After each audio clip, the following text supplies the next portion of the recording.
I got recommended this video. I got told that it's a super important video for like the general state of MMOs in fun versus the meta. And I have a fuck ton to say on this topic, specifically because I hate meta. I hate games when they fall into meta, right? Because it kind of extracts a lot of the enjoyment out of an experience. When you can't play the way you want, you have to play the way everyone else is telling you to play. And then when you play the way everyone you want, just for fun, people are like, look at this fucking retard. Look, oh, he thinks he knows better than the meta. I ran the numbers. Did you run the numbers? No. What do you mean you're playing for fun?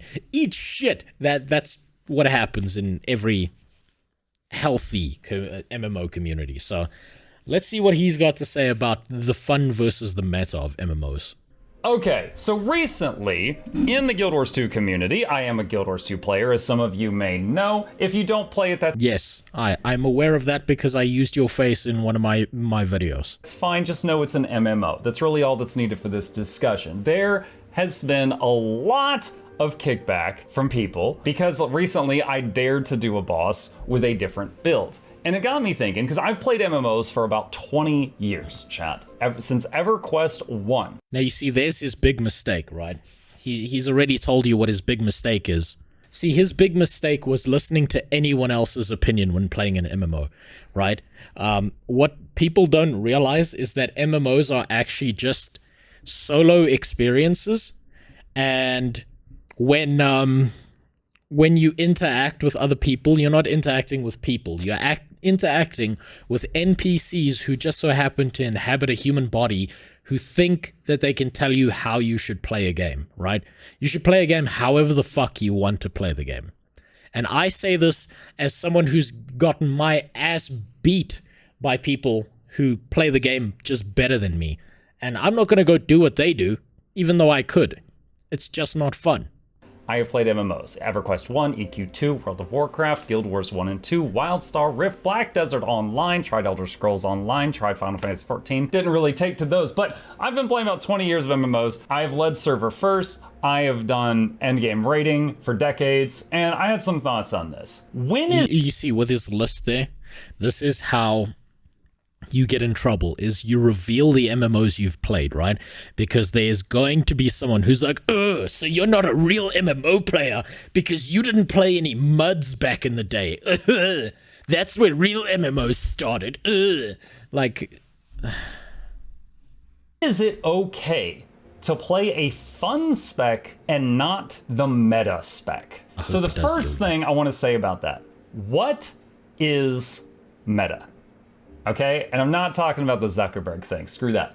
What is meta?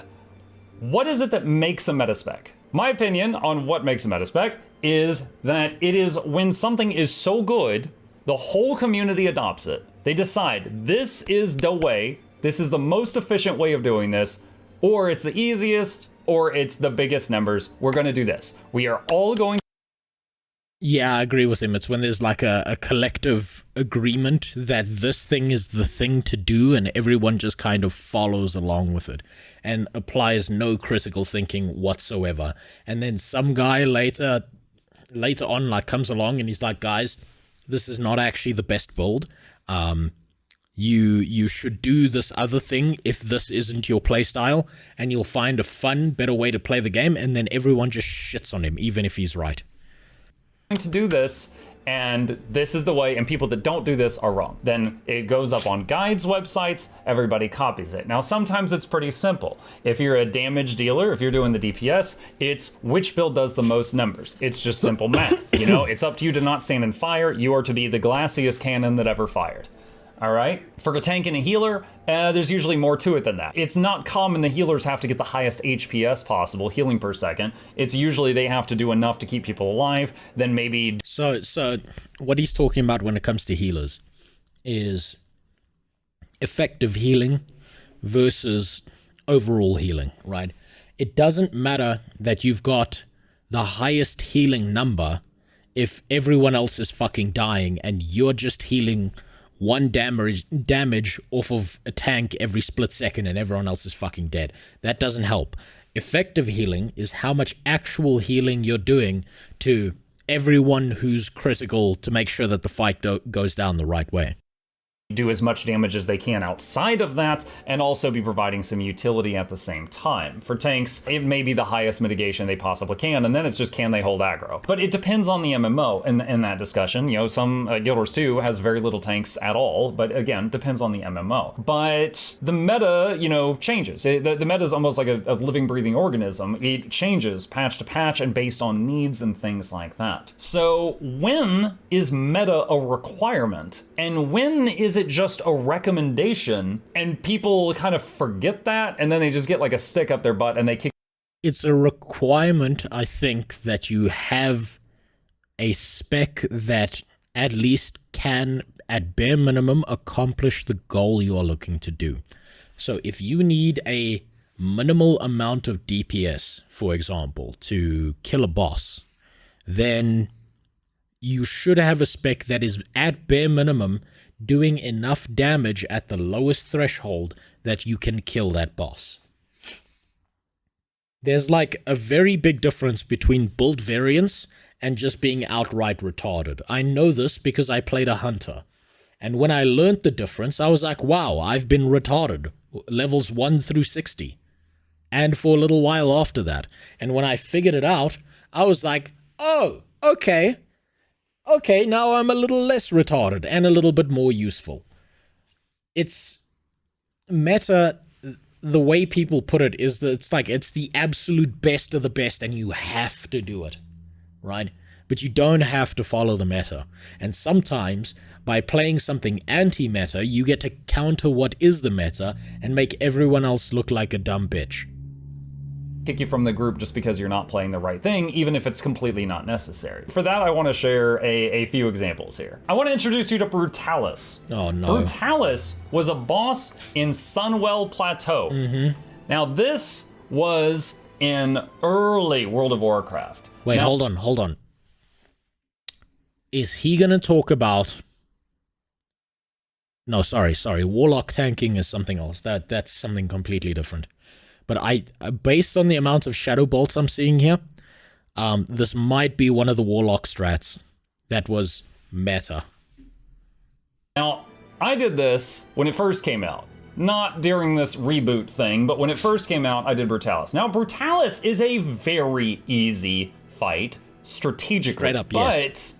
But very, very tight in rage check. I believe you needed 6 minutes to kill him. You had 6 minutes to kill him, and then he one-shot the whole raid. So every single damage dealer there needed to be doing upwards of, it was something like 4,000 damage per second. If every DPS was not alive and pulling those numbers, you failed the timer, you all died, you lost the fight. That was a fight where meta was needed. Now, maybe you could come up with an off-meta build that people hadn't considered, but it wasn't likely. You needed to do the pinnacle of what the characters were capable of doing in order to get past this objective. If you did... Okay, but you see, that what he's talking about there is when your meta matches the bare minimum threshold, right? So I spoke about how if you're killing a boss as a DPS, you should meet the bare minimum threshold of acceptable DPS. That doesn't mean you have to follow the meta. The problem, especially with a fight like Brutalis back in the day, was that the only way to do enough damage to keep yourself above about 4k DPS was to build one meta spec. And a lot of the time that meant you get like a bunch of fucking warlocks with a bunch of curses, and you just slap on as many DPS curses as you can, and everyone's blowing shadow bolts out their ass, and everyone is just trying their best to do as much damage as possible. And the only way you can like manage to do that is by following the meta. That's when the minimum threshold becomes the meta, and that's not where it should be. The meta should always be somewhere above the minimum threshold. Didn't, you got everyone else killed with you. And of course, people were using damage meters so they could see who the dead weight was. If they failed the enrage timer and they're like, wow, we got it to 2%, who's slacking? Everyone was alive. They look at the damage meter and they got Billy Bob down there who is doing half the damage of everybody else. And then Billy Bob's gone. They're like, get the fuck out of here, you fucking loser. What do you mean you spec'd 1% extra shadow? What the fuck is wrong with you, Billy Bob? I've seen these. I've heard these calls over Ventrilo. Very luckily, I was just like, guys, I can't. I'll be in Ventrilo, but my mic is broken, even though it wasn't. And I did this mostly because I was younger at not Sunwell Plateau, but before Sunwell Plateau. I was a lot younger, so I just pretended I didn't have a mic. At Sunwell Plateau, I did hear those things as well. They just luckily weren't directed at me. Billy Bob's gonna get kicked from the group. Maybe nicely, maybe not, and they're gonna replace him with somebody else. Now, second example. When is meta a requirement and when is it not? So this is Slothosaur, a boss in Guild Wars 2. Now, Slothosaur, usually you have one person drink this potion thing and they turn into a slubling, which is a little monster, and they waka around the room and they eat the mushrooms. And by eating the mushrooms, that poison that's all over the ground, that's the green stuff everywhere, disappears, and you are able to continue the fight. This group is 10 necromancers. This is 10 scourges. If you're a World of Warcraft player, think it's kind of like a discipline priest. They put barriers on everyone, but they also have the dots of a warlock. They are just standing in the poison, and they are just spamming shields to ignore it and just burning the boss down, completely ignoring all the mechanics of the fight. That's smart. That's smart. Okay, you see, this is when I don't think this is meta so much as you are exploiting your advantage as a particular class, right? Like, yeah, you could do this with certain classes in World of Warcraft, where there were certain elite mobs you used to be able to tank because you had a pet and someone else didn't, or you had an ability that very specifically allowed you to counter something this boss or this elite was doing, and no one else could do it. That's not so much meta as it's smart gameplay. Because I'm willing to bet that all the specs that they have for killing this don't work outside of this nearly as well as they do inside this one very specific instance. So I don't think this is so much meta as it is taking advantage of like a very specific niche situation, which happens all the time in WoW. And burning through it. This is not a meta composition. It is lower damage than normal because they have every single member of this raid has sacrificed some damage in order to bring some healing and shielding. But arguably, they have made this fight much easier, but it takes much longer. Another example. This is Gorseval, another boss in Guild Wars 2. The raid is doing it naked. This should not be mathematically possible, in my opinion, as a MMO player. I don't think a raid that is current content, you should be, and this boss has an enrage, just to be clear, he does have one. But if you play it well, if you know how to play your class, you know the rotations, you understand buffs, you can beat this fight with your whole raid naked. So it blows my mind that people will kick you from groups for not having the right build for this, when you can do this and just completely clear it naked. When is meta a requirement versus a recommendation? I think one of the problems is you will often have groups that you're in something that's not that serious, and they will see you join, and maybe, God, heaven forbid, you're playing a game where you can inspect each other.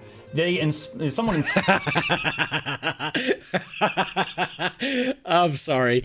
When just him saying that is such an amazing sentence of heaven forbid that you can inspect each other, because oh my god, oh my stars, as a WoW player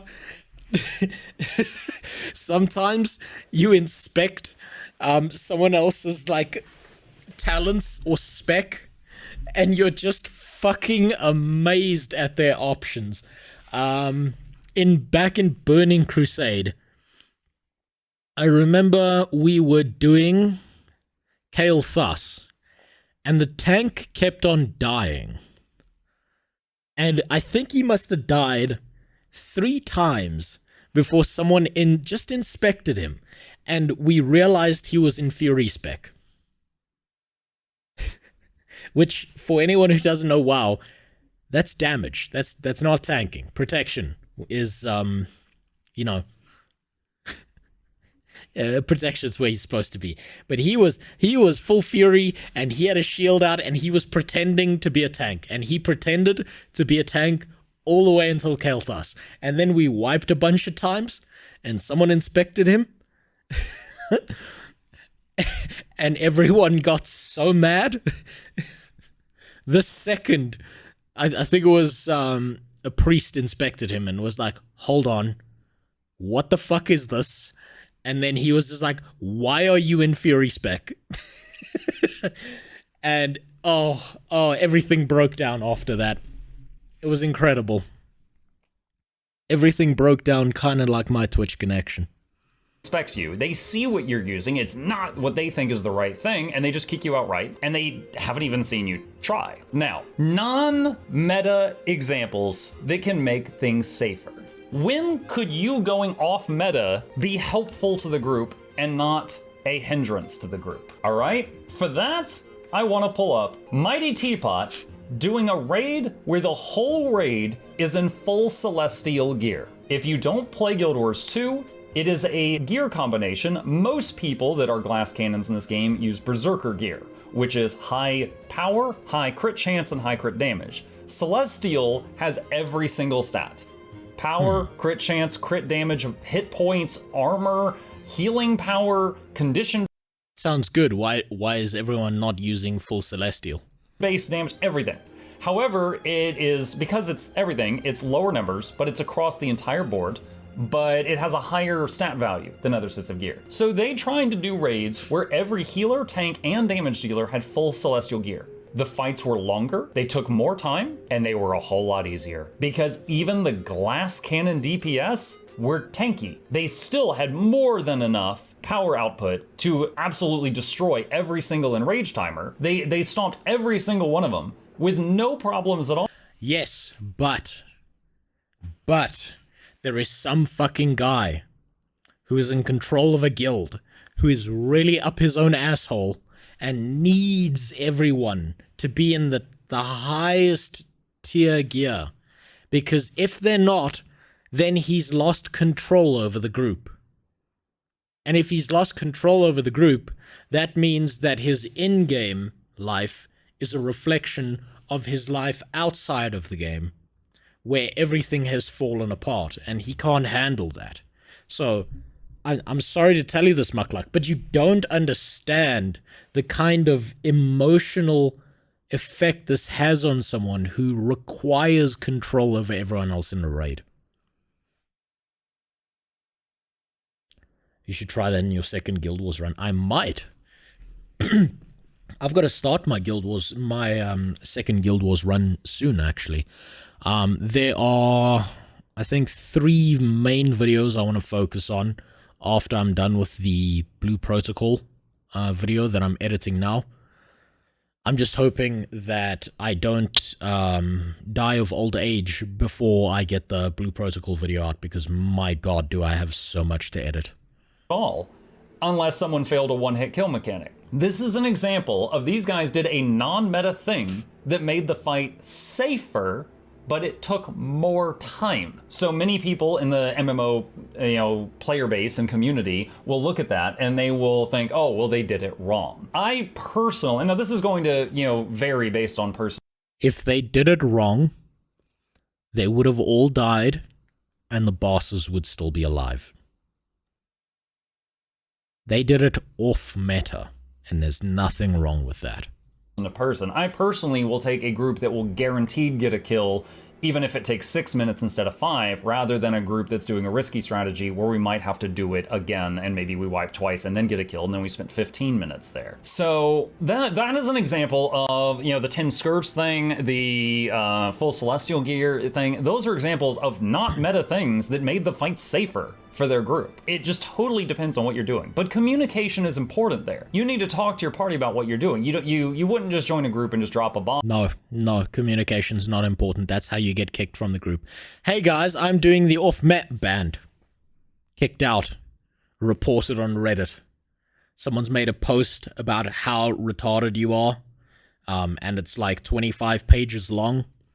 It's so long, it rivals the works of Shakespeare. About why you are a bad person, in particular, for not playing the meta that everyone else told you to. On them, and then they see you're low on the meter, and you're like, oh, I'm in tank gear. They're going to be like, is this guy's unhinged? What's going on? Communication is important there. And that leads me into my next point, is having fun sabotaging a group. Because by God, What if sabotaging a group is you having fun? Tryhards will say it is. For them, fun is the forbidden F word. It is the forbidden F word. Now, is having fun sabotage? My answer, it can be, you know. You got some people out there that think it's... That is literally mine, Benji's, and a few other people's personal playstyle. Is we have fun by sabotaging other people's emotional status. It's enjoyable. I'm sorry to tell you, it's just, there is some sick part of me that well and truly enjoys watching someone lose their fucking mind in a video game. And I don't mean like, minor inconvenience. I mean like, they feel like their life has ended because you chose to not do the thing they wanted in their way. I used to actually play this game with my friends when I was a kid. When we were in school, we would log on to World of Warcraft, and there were 3 of us usually, sometimes 2. And what we would do is we would purposefully go into like pug groups and raids and whatever else, and we would be as fucking obnoxious as possible. But because like in a group, if there's 3 of you and the other 2 group members are part of your group, they do not have the power to vote kick you because your friends will always say no. And so you just be as fucking obnoxious as possible. And we would play this game where the guy who wins is the guy who gets someone else, like one of those other 2 party members, to whisper you personally, to explain to you why they particularly hate you. And then the winner would post his screenshot to the other 2, and the next day at school, you'd have to buy him lunch, right? So we were the worst human beings in existence. We weren't bad at the game. We were clearing the dungeons. We were clearing the raids. But we would do everything in our power to piss people off outside of that experience. And let me tell you, I've never forgotten that memory. It was amazing. It's fun to, kick puppies. I'm sure, their definition's not going to line up with everybody else. But is having fun sabotage? If you are playing and you're doing your best and you're clearing the content, I think that's fine. There are people that have fun at the expense of other people. Most of them play PvP. That's actually kind of the definition. Fuck, he's talking about me. I feel so humbled and honored to be mentioned personally in this video for being such a massive piece of shit. Of PvP. I play PvP too. But it's not necessarily.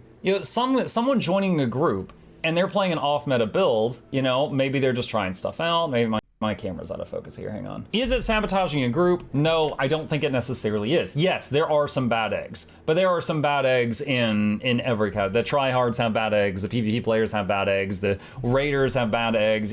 The people that are doing off-meta stuff, bad eggs. It might be some YouTuber, God, don't you hate YouTubers? And they're like, oh, I'm gonna try to join this group and see how fast I can get kicked out of the party. That is an amazing idea for content. I gotta write this shit down. He's so good. He knows his YouTubers. He knows how we all are. We are like the scum on the bottom of the devil's ballsack. He knows what we are. He lives among us. It might be something like that. Who knows? But in general, no, I don't think it usually is. But it is something that, like, we as a community, and I'm referring to MMO players with this statement, tend to forget. Like, I used to have a saying when it came to Guild Wars 2 that it had some of the nicest player base. Like, 95% of the people I have met while playing this game seem super nice and chill, and I felt 100% agree. One of the like, this is why I say, like, Guild Wars 2 seems to be an anomaly outside of regular MMO behavior. It doesn't match with the way MMO players have been, at least from my experience, in every other game. Like, the Guild Wars 2 players in particular are so nice that I would actively feel mildly bad for pissing them off. And I've never felt that way about anyone in any MMO before. Felt like I would be fine just having, sitting down and having dinner with them. The other 5% I met in PvP. That was not to say that all the bad ones were in or that all the people in PvP were bad, but that all the do you see how he's now, like, he made a statement where he was like, and the bad ones were in PvP, and now he's backtracking, so he doesn't have 25,000 comments being like, what the fuck did you say about me? I'll have you know I'm a special forces operative who's retired, and you come here and, you know, that's what he's doing here. That's the backtrack. Just say the statement. We all know it's true.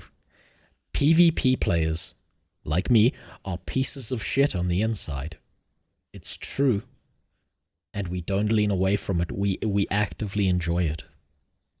The bad ones were in PvP. I have to refine that statement after this last month. My inbox this month has been vile. Like, I have gotten more hate this month in my inbox because I posted some fun but effective builds, but they weren't meta, than I had, I think, in the last year combined. And it was from tryhard raiders. It was disgusting stuff. And it's kind of basically what was the inspiration behind this video.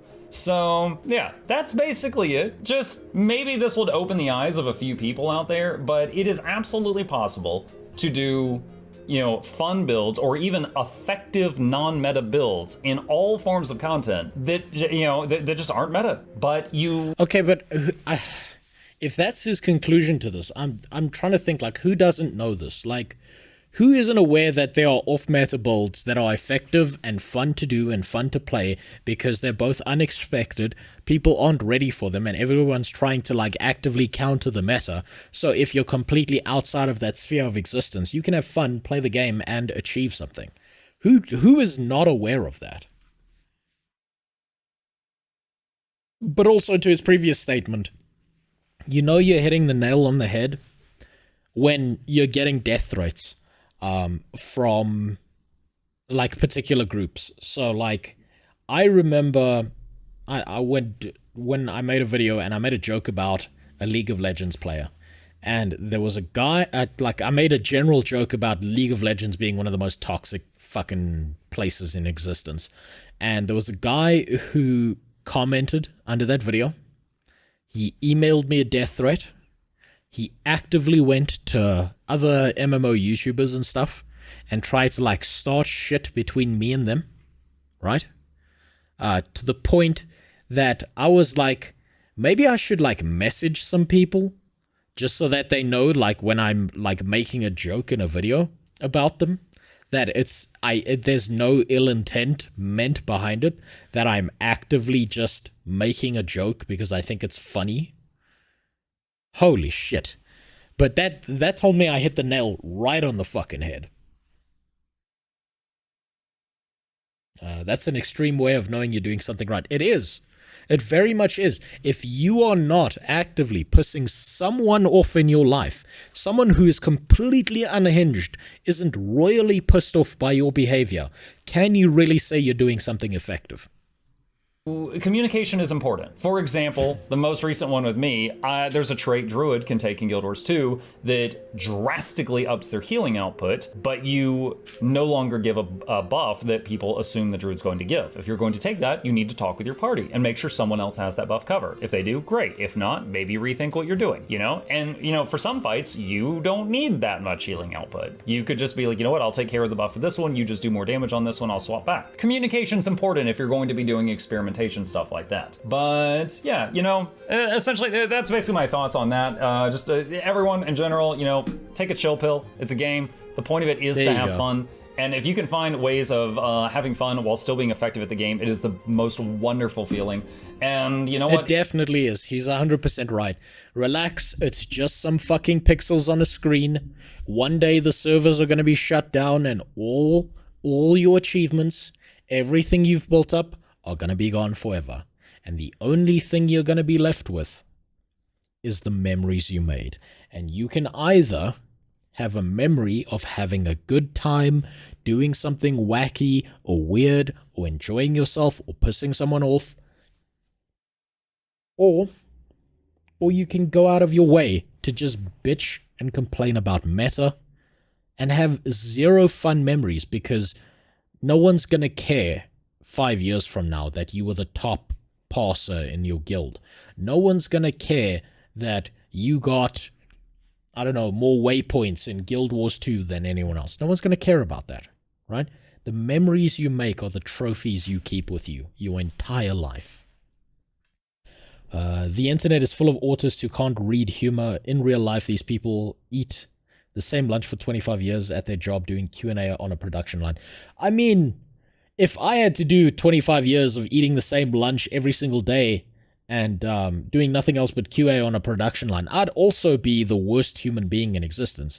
I think that would have extracted my soul from my body.